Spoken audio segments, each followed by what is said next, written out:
Good afternoon. Let's try that one more time. Good afternoon. Welcome to the 33rd Annual Williston Basin Petroleum Conference. What a tremendous moment here to be gathered together in Bismarck. My name is Ness, and it's my honor to serve as the president of the North Dakota Petroleum Council. On behalf of our co-hosts, the Department of Mineral Resources, the Saskatchewan Ministry of Energy and Resources, Petroleum Research Technology Center, and the North Dakota Petroleum Council, thank you. Thank you all for making it a priority to be here this week, and we look forward to a tremendous event. WBPC is the major event for our industry, and this conference is the biggest multi-day conference held in North Dakota. Let's make this a great Williston Basin Petroleum Conference. I hope you all can engage and be part of all of the activities that we have going on over the next 3 days. A few stats for the WBPC 2026. 107 sponsors, 346 exhibit booths. I hope you can all get out and visit those exhibitors. They are the heart and soul of our industry, and they have really upped their game in that exhibit hall. So please take the time to visit the exhibitors and visit with all of them and thank them for being here. 85 presenters. And as of 11 o'clock this morning, 2,600 registered attendees. How about a round of applause for all of you being here?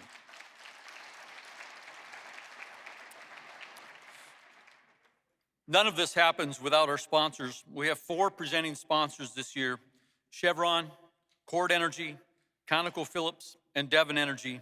Please give them a round of applause. Thank you, we appreciate their support. We also have 9 platinum sponsors, 34 gold sponsors, 36 silver sponsors, and 23 bronze sponsors. We are grateful to these companies that have stepped up to support this event. We will recognize each sponsored tier by name throughout the conference, but right now, let's just give them all one big round of applause, all 107 sponsors. We've made a few changes this year since the 2024 WBPC, and I hope you recognize it when you rolled in the front doors today. We've tried to elevate our game and make this a very unique, different experience. One of the big changes, we've got a beer garden in the outdoor exhibit. So little chilly out there, but go out and visit those exhibitors outside. And I just think it's super cool to have 2 workover rigs in the parking lot. And it somewhat becomes a place for people in Bismarck-Mandan to drive by and see the oil show. So please stroll outside. The beer garden is open, and that's one of the great changes. Today, we celebrate 75 years of oil production in the Williston Basin. Don't miss the social at 4:30 tonight as we celebrate it in the exhibit hall. And of course, this conference started out as a horizontal drilling well symposium when we were talking about the ability to maybe turn a well horizontally and drill 400 to 800 feet. And now it's turned into this, the technologies that we're going to talk about over the next 3 days. Tomorrow, Bakken 2.0, crack the code. We have an outstanding program planned, and the trade show will be buzzing with energy. And I think tomorrow is really a critical day in the future of our industry in the Bakken and across shale energy across the country. Thursday, America 250. We'll be highlighting American energy dominance, and we have branded the day, Don't Miss Thursday. Wear your red, white, and blue. And if you haven't looked at the agenda for Thursday morning's lineup, I've been to a lot of conferences across the country. That lineup that we have on this stage Thursday morning is world-class. So you're going to come in here, everything is going to look different. It's like being at a new conference that day. Trade show shuts down Wednesday night, so make sure you hit the trade show today and tomorrow. But Thursday in this room, I think it's going to be a fascinating morning of incredible speakers looking forward in this industry. And of course, headlined by our own Secretary of the Interior, Doug Burgum, and all the great CEOs from industry. So please stick around for Thursday. As you review the agenda, you'll see the great lineup of speakers. The discussions will focus on the future of oil and gas in our country. And I think that there are tremendous breakout sessions. There are tremendous sessions throughout all of these speakers. Virtually all of them could be keynote speakers at any conference.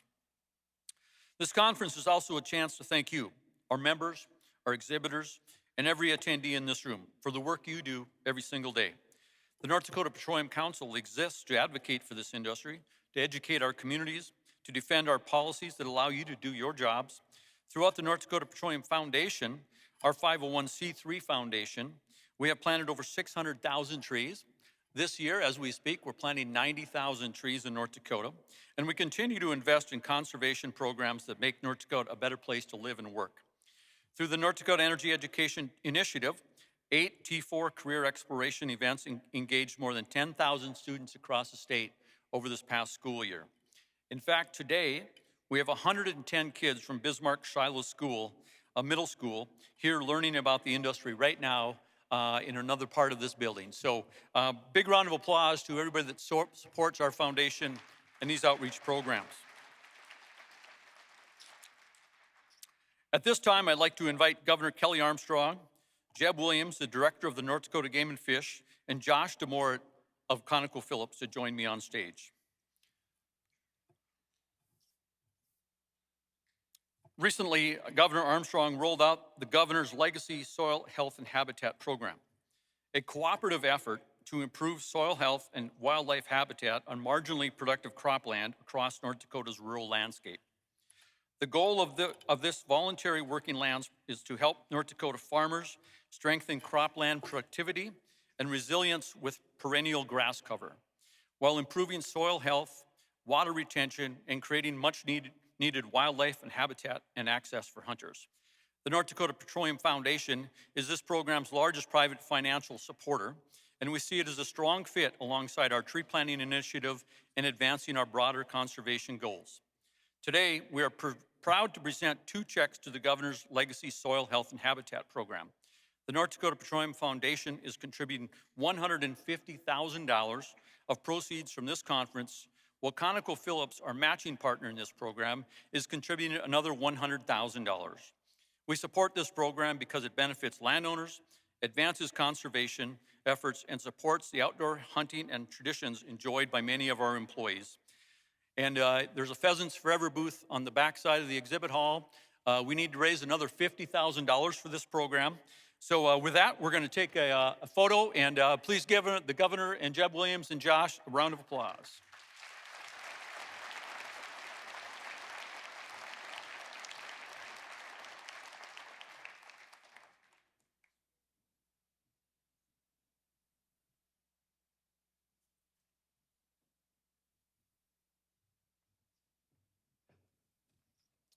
Governor Jeb, thanks. That's a great program. It's sold out in its first iteration, and we're proud to support it. And thank you very much. It's going to be good for the folks in our industry that love to hunt and fish and get in the outdoors. And right, Governor?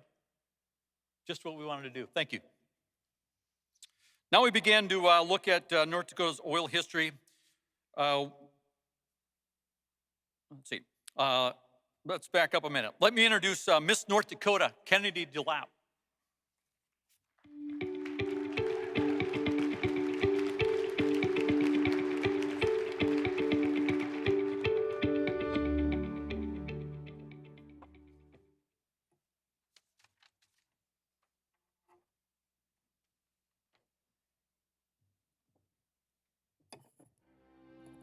Photography is the art of seeing a moment and holding it still, of capturing the ordinary and the extraordinary. Moments that steal our breath, tell our stories, or awaken memories softened by time. I got my first camera when I was 10. What started as a hobby soon became a calling. My camera became my passport. I moved to the mountains, I moved abroad, away from home with no plans to return, plans to keep exploring. I've taken photos in 46 states, 18 countries, on 4 continents, but the ones you see today are taken right here in North Dakota. Wild horses in Theodore Roosevelt National Park, the warm smiles of the farmers and ranchers who feed America, oil wells pumping liquid gold at dusk. Photography took me around the world, but life has a way of refocusing the lens. In 2023, I lost someone who meant a lot to me, my grandmother. I spent my time back and forth from Montana in school to a dimly lit hospital room in Bismarck. After she was gone, I stayed. And in the staying, I rediscovered something I hadn't realized I had lost. I fell back in love with the rolling prairie, the endless sky, the strong, quiet communities, and most of all, the people who truly make a place a home. Now I understand home is a grounding force where my roots run deep. And with every click of the shutter, I carry this truth with me. No matter how far I go, there is no place like home. Thank you.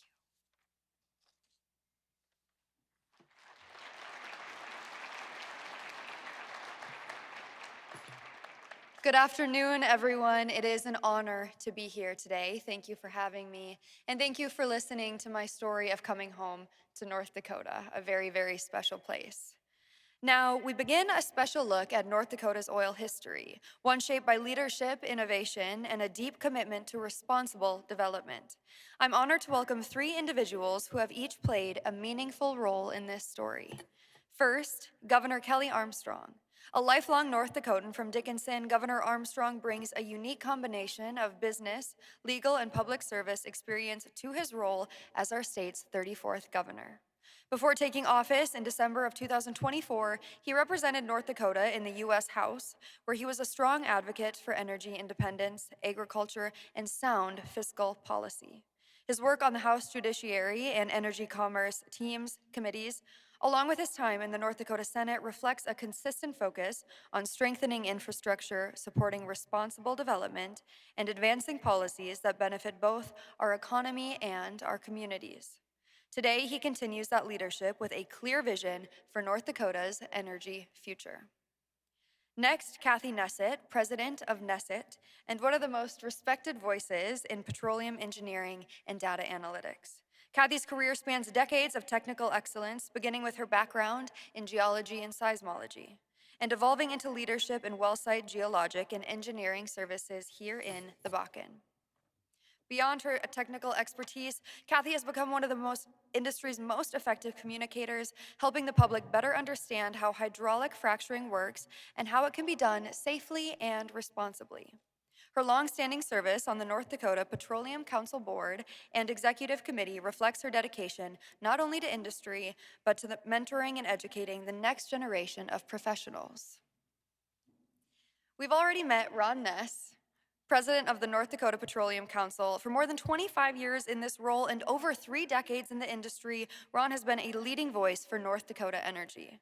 Representing more than 500 companies across the oil and gas sector, he has helped shape many of the policies and initiatives that define our state today, including efforts tied to the Legacy Fund and energy research and conservation programs.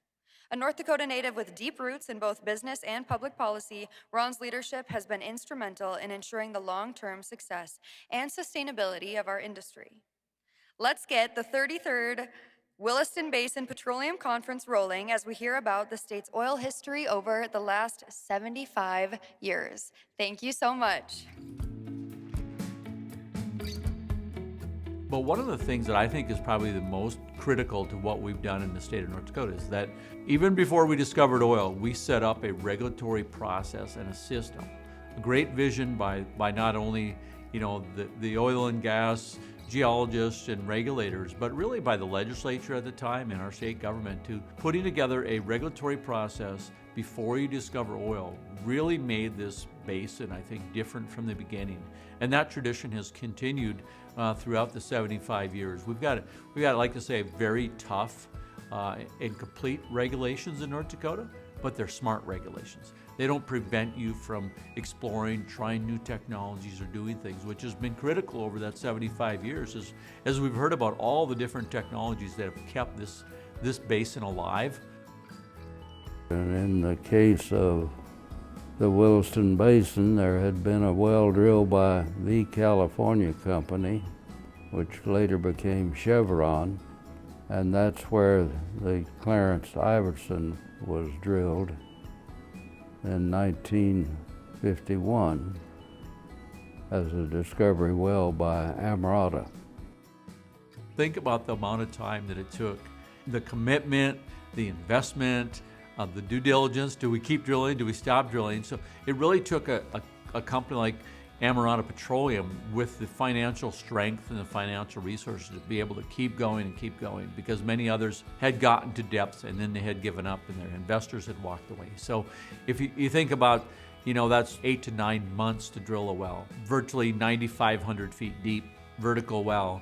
Today, with Bakken technology, we drill down 2 miles and we drill out 2 miles in 8 or 10 days. You talk about technological advancements and how things change. And price of oil in 1951 was $2.37 a barrel. Price of gasoline was about 23 cents a gallon.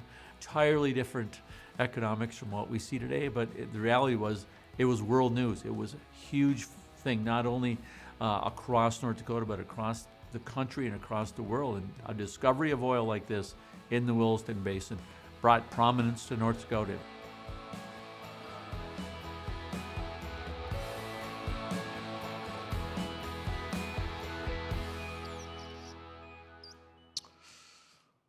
All right, Kathy, 75 years, Governor. Thank you for being here. Kathy, thank you for being here. This video is one of a number that we've shot, and the history videos are going to be played after the breaks, prior to the start of the sessions today and tomorrow morning. So there'll be some great shots of other great North Dakotans like Kathy and others as part of these videos as well. So we think that's part of our history, and they'll be on our website, and we've got a bunch of other things planned. But before we dive into our conversations, I want to just take a moment to acknowledge two men, and we're actually going to get a chance to do this, but two men who are not with us anymore, but whose fingerprints are all over everything and everything we just watched and everything this industry has become. The first is Tom Leach. Tom is widely called the father of North Dakota's petroleum industry, a title he has earned. He came to the state in 1928 and became convinced, long before anything else, that there was oil down there. He spent years promoting the idea, raising money, holding leases when plenty of other people thought he was wrong. Those leases on the Iverson land were eventually turned over to Amerada, and the rest is history. Tom Leach did not live to see how big this really all became, but we would not be here without him today. And the second is Al Golden. Al arrived in North Dakota in 1953 as a mobile oil scout, just 2 years after the Iverson discovery. He never left. He went on to found Golden Oil Company right here in Bismarck, served as the president of the North Dakota Oil and Gas Association, president of the Rocky Mountain Oil and Gas Association, and represented this state on the Interstate Oil and Gas Compact Commission under 4 consecutive governors for more than 2 decades.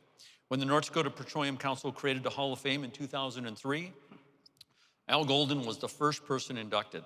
He passed away in 2012, but his name lives through the Al Golden Memorial Scholarship, which is now awarded more than $200,000 to students pursuing careers in oil and gas across North Dakota.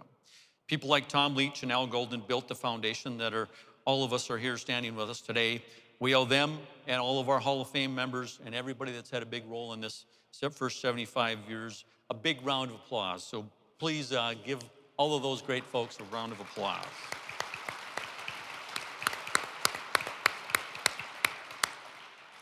Well, Governor and Ron, let me add one more name to that, and that's Herbert Hunt. We all know the Hunt family. If we take ourselves back, let's go back now to 1948. Herbert Hunt is 19 years old. He arrives in North Dakota, and he is following Tom Leach. Now, keep in mind, Tom Leach is a geologist who is a surface geologist. Tom didn't have the luxury of 2D, 3D seismic well control that we use. Well, of course not. There were no wells drilled. So he had to go out and look at the surface and walk the topography, walk the landscape, and also looked at outcroppings of rock that showed there was a marine environment hundreds of millions of years ago, but he saw the fossil assemblage. So we learned that from Tom Leach, but the Hunt family comes in, and they didn't have the resources to put in and lease everything, so his father, H.L. Hunt, turns around and tells Herbert, lease every 2 to 3 miles, and that's what they did. And look at that. Here we are in 1948. Let's bring us up to 1951, and the Clarence Iverson is drilled. The rest is history. And we have one of Herbert's grandsons here today, and all of those grandkids really learned about the oil and gas industry in North Dakota under the arm of Jeff Herman. So, and today they are the longest operating company in the Williston Basin. So, Governor, you got anybody that you want to think about in the history of North Dakota's oil and gas industry? Sure. I think about all the people I grew up knowing, and I mean, I think you break it down into basically 3 different times, right? It's the discovery, And then it's the boom bust in the 70s and early 80s. And then you have the rebuild after that in the 90s. And then you have 2008 and, you know, the reinvention of the Bakken and the reinvention of the oil and gas industry. But I think of friends of mine who got checks they didn't know they were going to get on royalty or override from Cedar Hills. Yeah. And without it, they were out of the business. Like out of the business, like would be teachers and accountants, and those are all noble professions, and we appreciate that. But the different types of people who tried different things at those times, I mean, obviously everybody knows Harold and knows how important he's been to the Bakken. I think people forget how important he was to the oil and gas industry in North Dakota before that ever happened, right? My dad and Harold have been trying to find lodgepole wells for as long as they've been involved in the business. But I mean, I think of people like Bev Catamus. Yeah. Okay? I mean, Exactly. these old time, I mean, waiting in line at the courthouse in the late 70s to get in, and you had to be there at 5 a.m. because there was a finite number of spaces that you could do this stuff. And you're talking about walking around looking at outcroppings. I mean, that's a far way away from 3D seismic and a core library at ERC that is one of, if not the best, one of the best in the entire world. And one of the things I think I try and remember in this job is you have to remember the history to understand what you're trying to do and the policies and all of the different things that we try and accomplish to get everybody in this room to risk their capital here. We literally in this industry stand on the shoulder of, if not giants, definitely characters. Lots of characters. And Governor, by the way, the governor is committed to be here all 3 days. So how about a round of applause for that? He's going to be here in the room. Clap now. After my third time on stage, you probably all be sick of me, but that's fine too. So this is tough duty for you to be here with us. I know it is. We got to, you know, so the oil industry and the Armstrong family, you know, your dad is somebody that I think of that he figured out how to survive the downturns and the busts. And, you know, when we talk about busts, and I try to do this in interviews, is like, you know, because oil production drops from 1.2 million to 1.1 million, it's not really a bust. Your dad and the others in this room could tell us what a true bust looks like. Yeah, it was $8. Yeah. It was $8 a barrel in North Dakota. And you found oil in 1 out of every 4 wells you drilled. You know, Ron, that is something I think we sometimes forget. The success rate was 25, 30% drilling vertical well bores. What are we doing now? 98% success rate. We have the Bakken identified. But what took us to that was a long, hard story of dry holes. Yeah. Kathy, a little bit off script here, but one of the things that I think has always been amazing, when we were here 2 years ago, we celebrated 5 billion barrels of oil in the Bakken. But we've produced over 1 billion barrels in the other formations. And you've always been an advocate. The 2025 legislature passed a non-Bakken incentive. We're not talking a lot. There's a few talks about that, but what do you think the future looks like in those non-Bakken reservoirs? I think the future is brilliant for the non-Bakken. 17 other oil and gas-bearing zones out there. Why do we keep talking about Bakken? Well, because Bakken is king, to be quite honest with you. That is where the resource really is. That's really what was game-changing.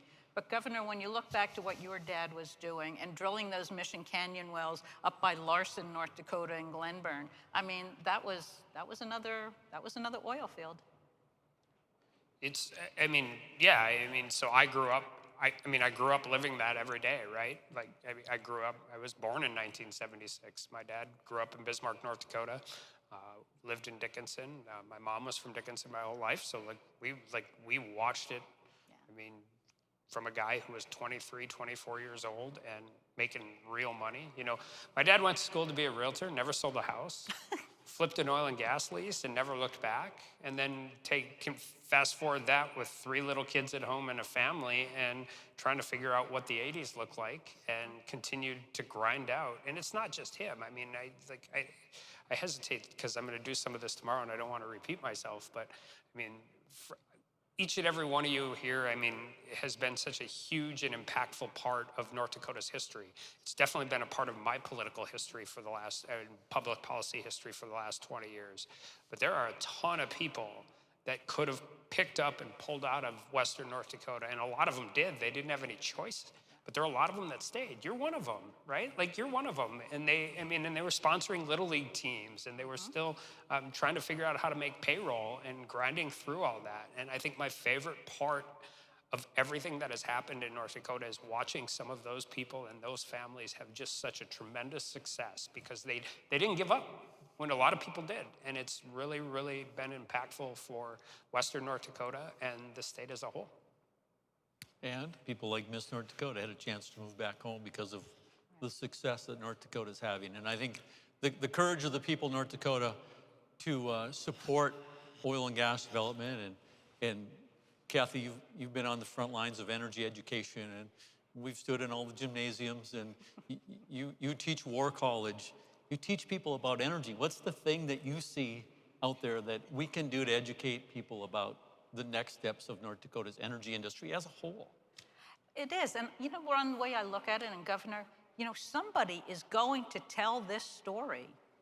And the only way to get the facts and the truth and the real story out is for every one of us to do that in our day-to-day lives. I mean, I say we are our own best advocates for this industry. And I love the story, you know, where we've come from, where we're headed. We're going to, you know, go through that evolution right here in the next couple of days, from 75 years to, you know, to the future of what it holds. But when we want to educate, the biggest thing that I look at is get the facts out there. It's so frustrating to see, you know, we remember the lighting your tap water on fire, and what a hokey, you know, lie that was. To, you know, get the facts. Somebody has to counter that.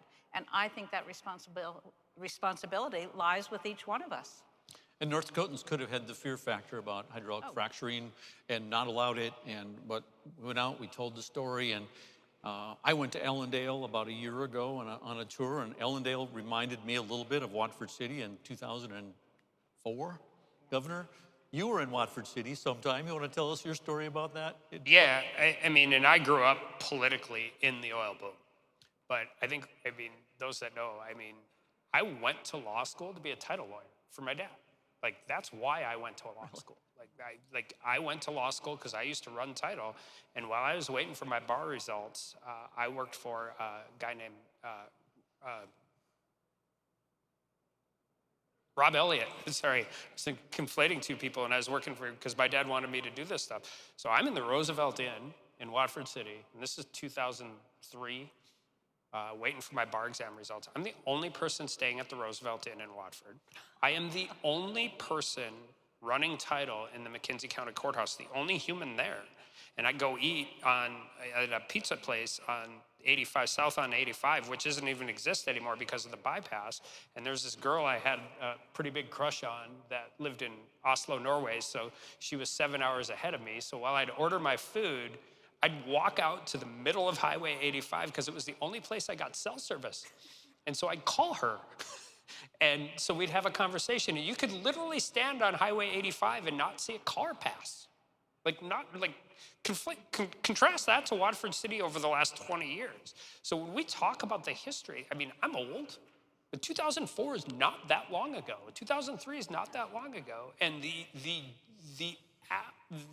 impact that has happened to this entire state since then is because a bunch of people in this room and companies from local companies, national companies, international companies decided to risk their capital here and trying to figure out how to crack. We're going to have Crack the Code 2.0, but you only get 2.0 if you had 1.0. That's right.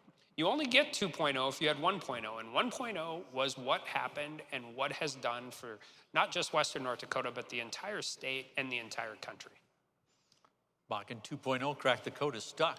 Tomorrow we're going to live it. Yeah. Kathy showed up here in 1979, a New Jersey girl out of Brown University. What made it stick? Just absolutely, I guess just how wide open the entire landscape was, coming from New Jersey, Rhode Island, and coming to North Dakota. That enthralled me.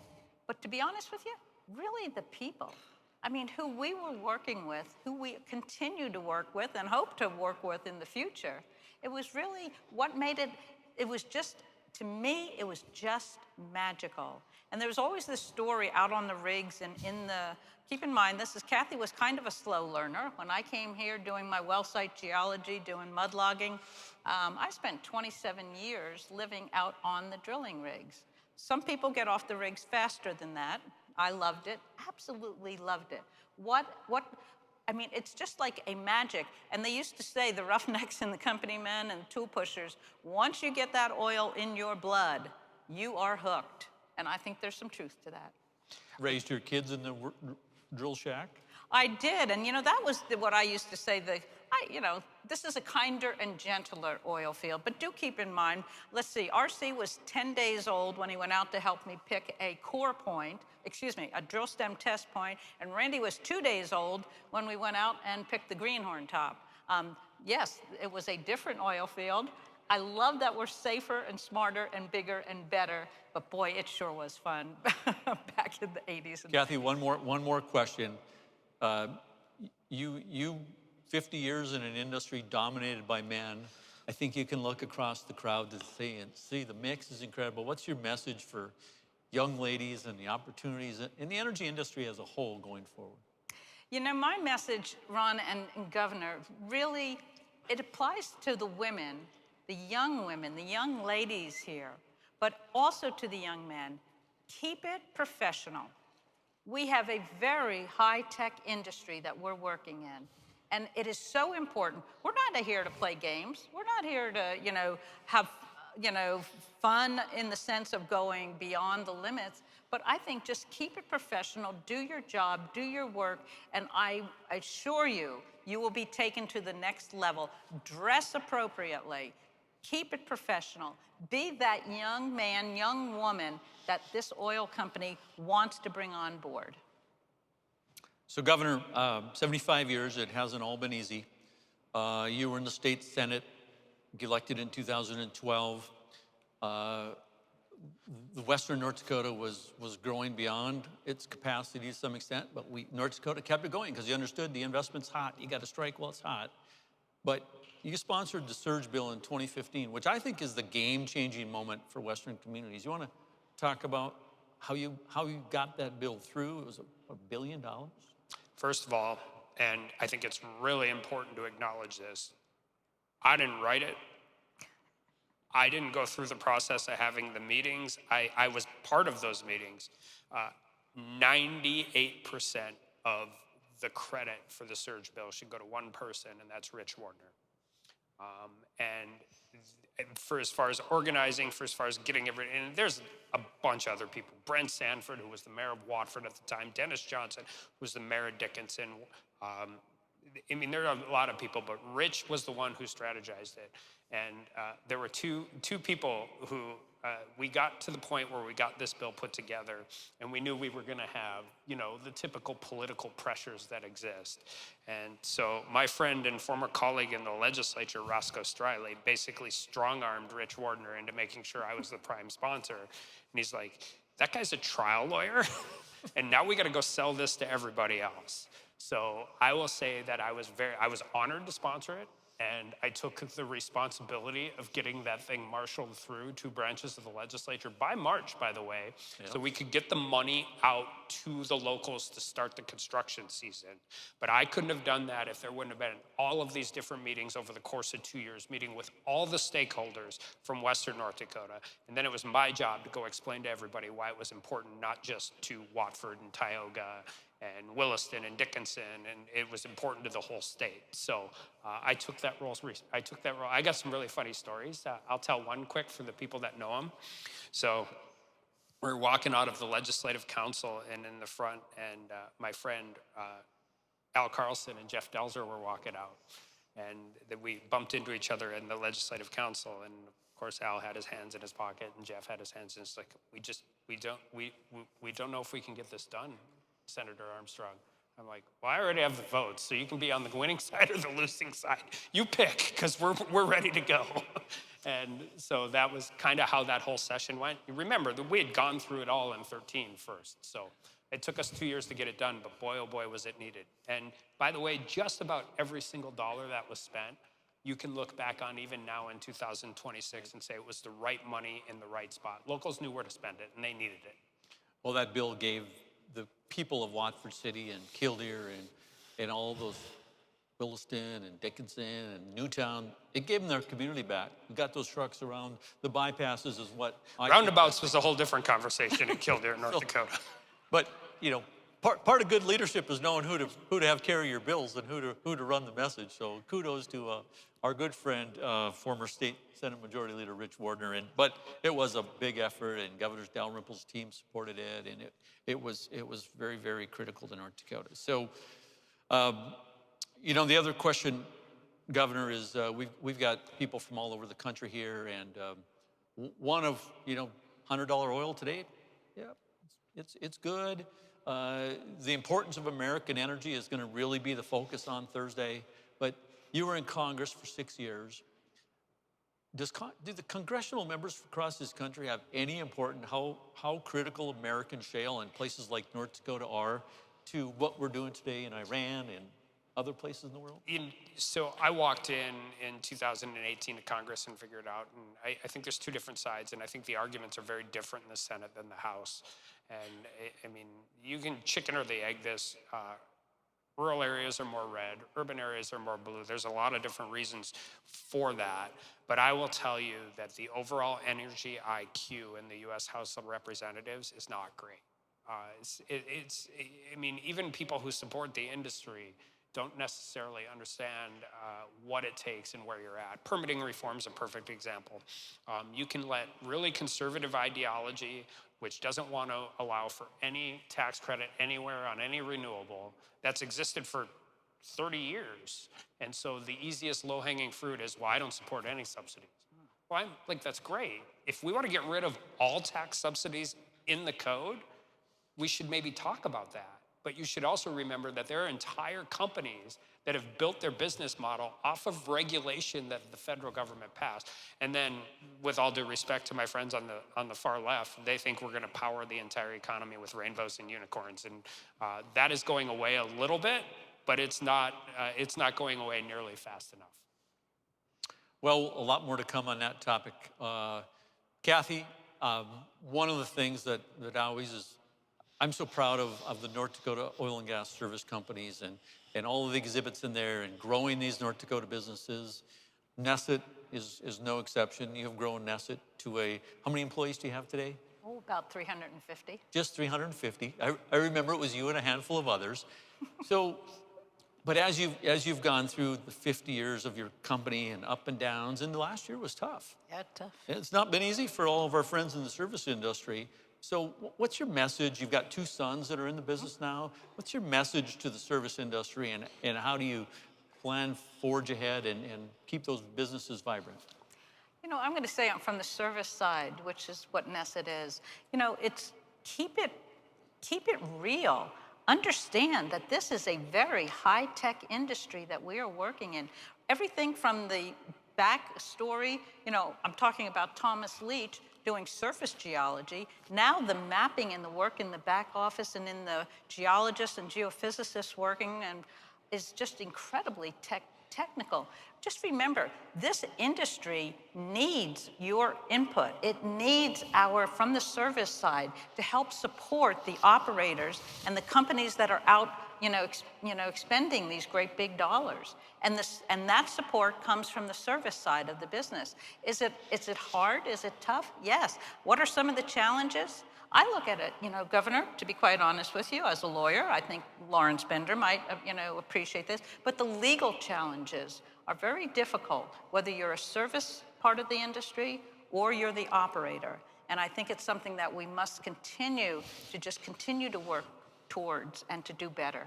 And it's everything from labor to overtime to a lot of different things. And I will make a big pitch for the service industry because I was the other side, right? I was the lease buying and the title running side. But this is one of my and it's not, I know the sponsors and we have great corporate citizens, but one of the things I think we forget sometimes on the service side is that where your political support comes from. That's who's on school boards and park boards and city commissions and county commissions. So when we see new consolidation or we see new companies come into the oil and gas industry, my response to them is always remember, y'all can hate politics, but everything begins and ends with politics and policy in this industry. And you will have a lot more support if you are utilizing local people who have done all of this stuff, that are actively engaged in their communities, because that's who's talking to your state legislator. That's who's talking to your county commission. That's who's talking to your zoning board. So, and we've all been a part of this in the oil business, and we've all been a part of this in North Dakota for varying different infrastructure projects.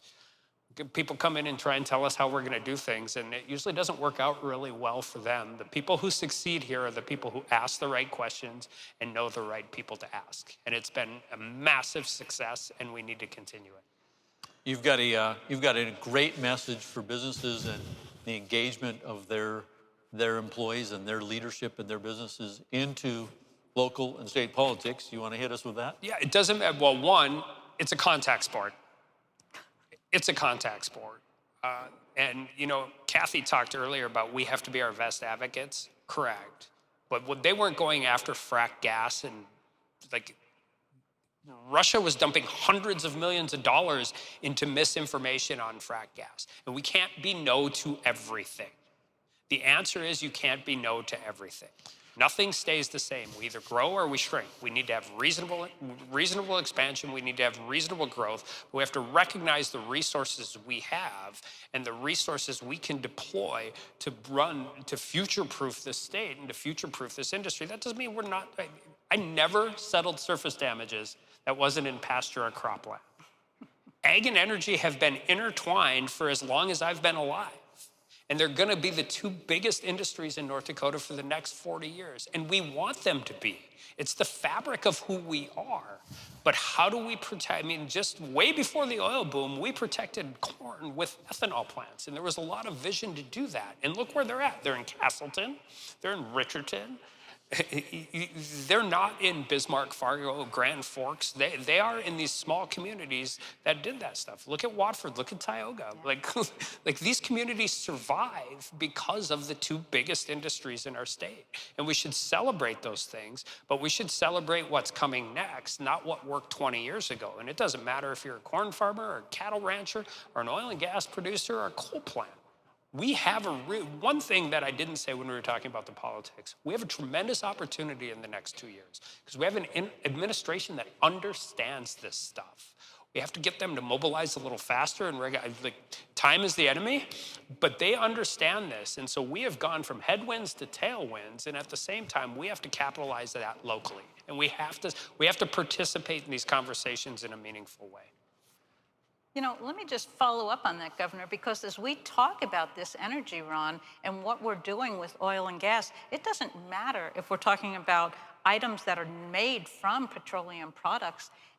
Everything has to get transported from point A to point B. So everything, even if it's not made, I don't care if it's silk made from silkworms, you still have to transport it here using oil and gas to get it here. So everything is impacted. And I think we have to remember how widespread the impact of oil, energy, coal are on our nation and on our great state right here in North Dakota.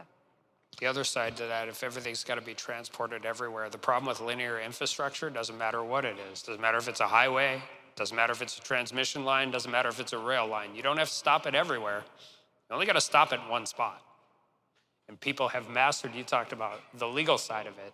Yeah. A lot of our friends, particularly in the plaintiff's lawyer side and in the environmental side, have figured out very quickly that you don't have to stop it everywhere. You just have to stop at one spot. The other component of that, I think, is timing. In a rural part in the middle of North America, opportunities only arise so often. And when I think about the Bakken, we were so fortunate that the rest of the economy of the world, frankly, was in the dumps in 2009 because the builders came here, the investors came here, the people came here. We didn't have any of those things, and we needed it all. And we were fortunate. We got it for about the 5 to 7 years that we really truly needed investment, and people wanted to build hotels and wanted to start restaurants and sort of wanted to come here to work. I think we have an opportunity now too. We're the most mature shale play. The same way we created policy that incentivized the people in this room to risk their capital here is the same way we need to be conscious and cognizant of creating policy that figures out EOR here. They're going to use it in the Eagle Ford. They're going to use it in the Powder River. They're going to use it in the Permian. We have an opportunity to do that right now. And it's necessary for stateside, it's necessary for everywhere else. But we have an opportunity to teach the world what this looks like, which is why I think there are a lot of people here today, state, federal, local, that are really excited about tomorrow. Well, and we're a little buffered on our ability to ramp up activity right now. I think, in our little flattening out, mergers, acquisitions, rigs moved to Texas, frac crews moved to Texas, and the availability of labor, when we're able to get that stuff here, the bounce back, it just takes a little longer, a little harder, a little slower. So we got to be conscious. So, Governor, Kathy, 75 years of oil history. Thank you for sharing with us. And how about a huge round of applause for our panelists today.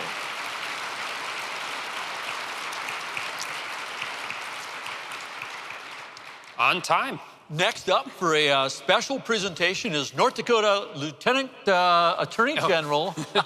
Drew, I've done that to you so many times. You're always a Lieutenant Governor, but you're North Dakota's Attorney General, Drew Wrigley.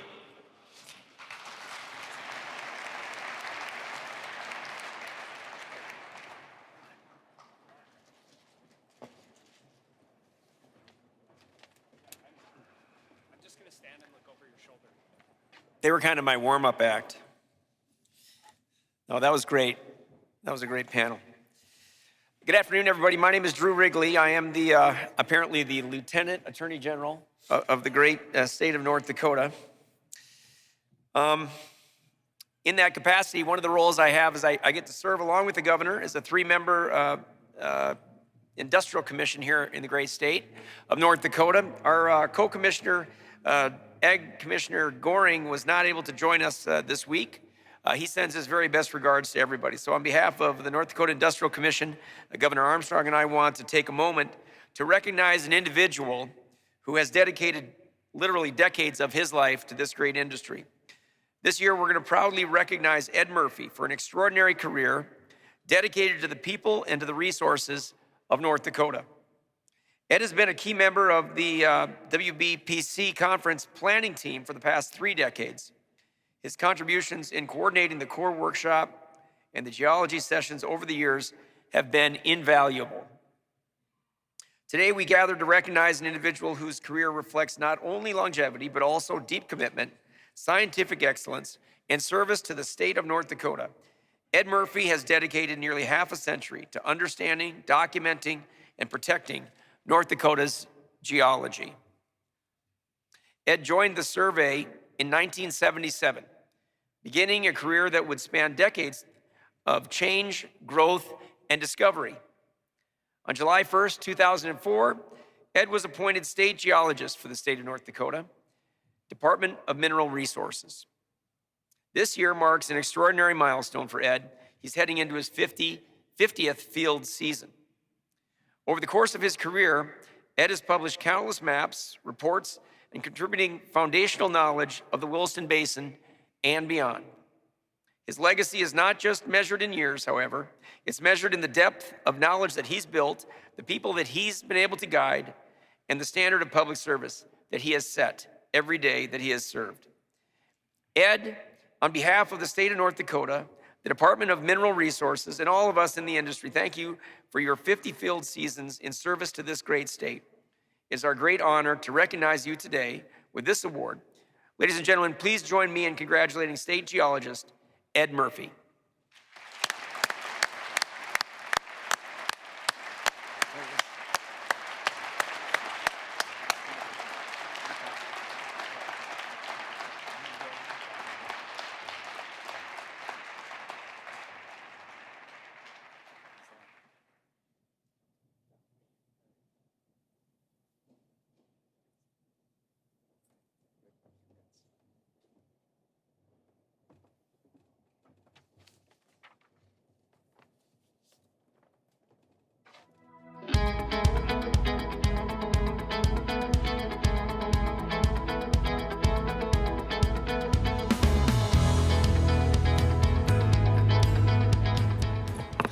Congratulations, Ed.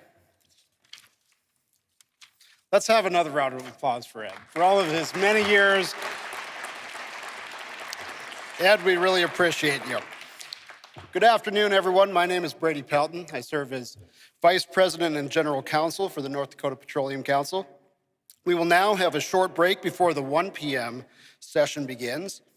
Some of you will be heading to the second floor where the Prairie Rose breakout rooms are located. Those are on the second floor there. You will find the technical solutions presentations in rooms 101 and 102. And the improved oil recovery session will be located in rooms 103 to 105. We'll see those of you interested in the mid-cap operators panel right back here in Hall D at 1 p.m. Look forward to seeing you then. Thanks.